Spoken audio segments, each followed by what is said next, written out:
Maryland Congressman Chris Van Hollen, the top Democrat on the Budget Committee and a member of the supercommittee. Thanks as always for the time. I appreciate it. Where do we stand right now, 16 days out? Well, everybody's working very hard to try and get the job done. I think everyone is very conscious of the deadline. Clock is ticking. We've got ways to go before we're able to reach an agreement. We're working toward that. And again, the jury's still out. Are you more skeptical now of a final deal than even when this process started? Because there's certainly a lot of people here in Washington who don't think you're going to do it. Well, I think we've always known this would be tough. I mean, we've been asked to tackle an issue that has escaped, resolution by the entire Congress over a long period of time. And so we always knew this would be a tough task. And as we bear down in the last 16 days, we hope to get it done. Right now, what is the sticking point, if you can? I know you're not going to get into the specific negotiations, but is it still a question of tax increases? You all want them and Republicans don't?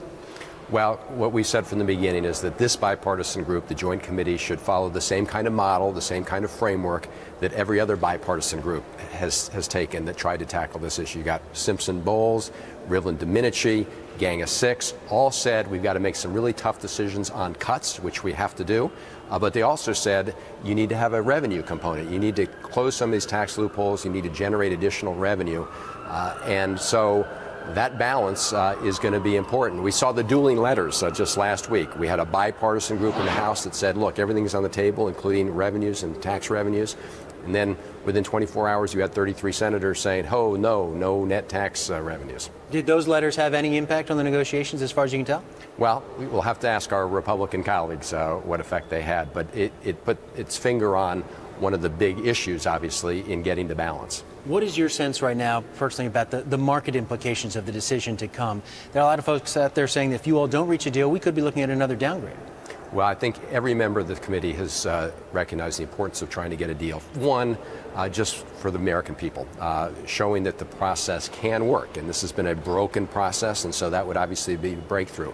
It also could obviously have a positive impact on the markets. As you know, different rating agencies have said some different things.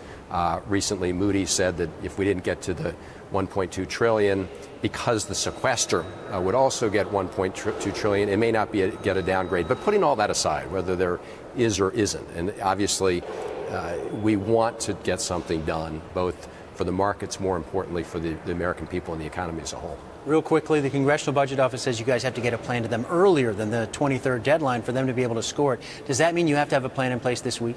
Well, this is a critical week. I don't think there's any absolute drop deadline, but certainly if you wanted to drop deadline, but certainly if you want to get an agreement, you have to give it time to actually write the details out, and CBO will need time to score it. Exactly what that moment is unknown, but we shouldn't take any chances. You don't want to get to the point where if you got an agreement, it was too late because you couldn't get the paperwork done. All right, Chris Van Hollen, back at it as a member of the supercommittee. Good luck in your negotiations. And we'll send it back to you, Margaret, in New York. That's Chris Van Hollen's latest take on where things stand.